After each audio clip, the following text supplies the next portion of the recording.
Hi friends, welcome to Priya's food journey. வாங்க friends, இன்றைக்கி நம்ம வெஜிடபிள் நூடுல்ஸ் எப்படி செய்கிறதுன்னு பார்க்கலாம். ஒரு பாத்திரத்தில் நூடுல்ஸ் வேகிற அளவுக்கு தண்ணி வச்சுட்டு அதில் கொஞ்சமாக ஆயில் போட்டுக்கலாம். அந்த நூடுல்ஸ்க்கு தேவையான அளவு உப்பும் சேர்த்திக்கலாம். இதுலேயே சேர்த்திட்டு நூடுல்ஸ் இதில் போட்டுட்டு நல்லா ஒரு முக்கால்வாசி வெந்ததுக்கப்புறம் நம்ம இதை வடிகட்டி எடுத்து வச்சுக்கலாம் தனியாக. இது வேகட்டும். நம்ம இதுக்கு நடுவில் வெஜிடபிள்ஸ்லாம் கட் பண்ணி வச்சுக்கலாம். இப்போ பீன்ஸை வந்து நான் இந்த மாதிரி நேராக கட் பண்ணாமல் இந்த மாதிரி சைடாக கட் பண்ணிக்கிறேன். கொஞ்சம் டிஃப்ரெண்ட்டாக இருக்கும், அதுக்காக தான். பாருங்கள், இந்த மாதிரி சைடாக கட் பண்ணி வச்சுக்கலாம். நெக்ஸ்ட்டு முட்டைக்கோசையும் இந்த மாதிரி சன்னமாக நீளமாக கட் பண்ணிக்கலாம். இதையும் நம்ம எடுத்து வச்சுக்கலாம். கேரட்டை வந்து தோல் சீவி வச்சுருக்கேன். அதை பாதியாக கட் பண்ணி இந்த மாதிரி ரொம்ப மெல்லிஸாக இந்த மாதிரி கட் பண்ணிக்கலாம் ஃபஸ்ட்டு. அதுக்கப்புறம் அது நல்ல நீளமாக இந்த மாதிரி கட் பண்ணிக்கலாம். எல்லாத்தையும் இந்த மாதிரி கட் பண்ணி ரெடி பண்ணி வச்சுக்கலாம்.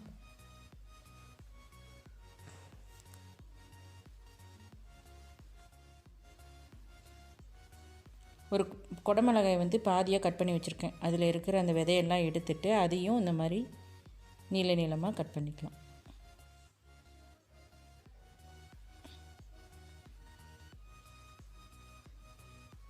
ஒரு பெரிய வெங்காயத்தை வந்து இந்த மாதிரி நீளமாக கட் பண்ணிவிட்டு அதை வந்து எல்லாத்தையும் நம்ம என்ன பண்ணுறோன்னா பிரித்து விட்டுக்கலாம் நல்லா.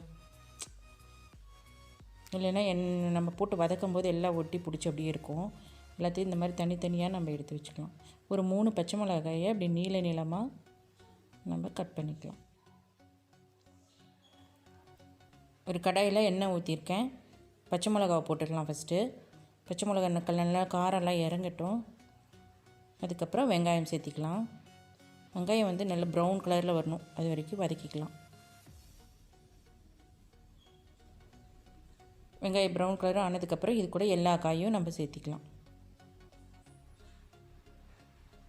சேர்த்திட்டு நல்லா வதக்கிக்கலாம்.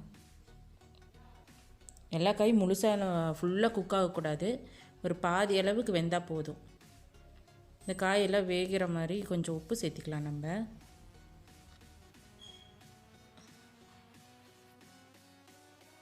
ஃபுல்லாக குக்கானால் நல்லா இருக்காது நூடுல்ஸுக்கு, அதனால் பாதி குக் ஆகட்டும். இப்போ அந்த பாயில் பண்ண நூடுல்ஸை வந்து நல்லா வடிகட்டி வச்சுருக்கோம், அதையும் இது கூட நம்ம சேர்த்திக்கலாம். சேர்த்திட்டு இது கூட ஒரு spoon soya sauce, tomato ketchup சேர்த்திக்கலாம். ரெட் சில்லி சாஸும் கொஞ்சம் சேர்த்திக்கலாம். உங்களுக்கு காரத்துக்கு தகுந்த மாதிரி நீங்கள் சேர்த்திக்கலாம். இதை வினிகர் ஒரு ஸ்பூன் சேர்த்திட்டு, ஆல்ரெடி வெஜிடபிள் குக்காக இருக்குது, கொஞ்சம் தான் சால்ட்டு போட்டோம், அதனால் இன்னும் கொஞ்சம் சால்ட்டு போட்டுக்கலாம். போட்டுட்டு எல்லாத்தையும் இந்த மாதிரி லேசாக கலந்து விட்டுக்கலாம்.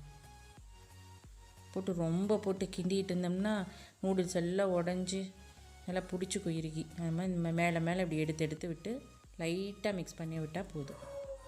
நான் கடைசியாக ஒயிட் பெப்பர் கொஞ்சம் சேர்த்திக்கிறேன். பிளாக் பெப்பரும் சேர்த்திக்கலாம், ஒயிட்டும் சேர்த்திக்கலாம். நான் ஒயிட் சேர்த்திக்கிறேன். போட்டுட்டு இந்த மாதிரி கடைசியாக மிக்ஸ் பண்ணி விட்டுக்கலாம். அவ்வளோதான், சூப்பரான நூடுல்ஸ் ரெடி ஆயிடுச்சு பார்த்தீங்களா.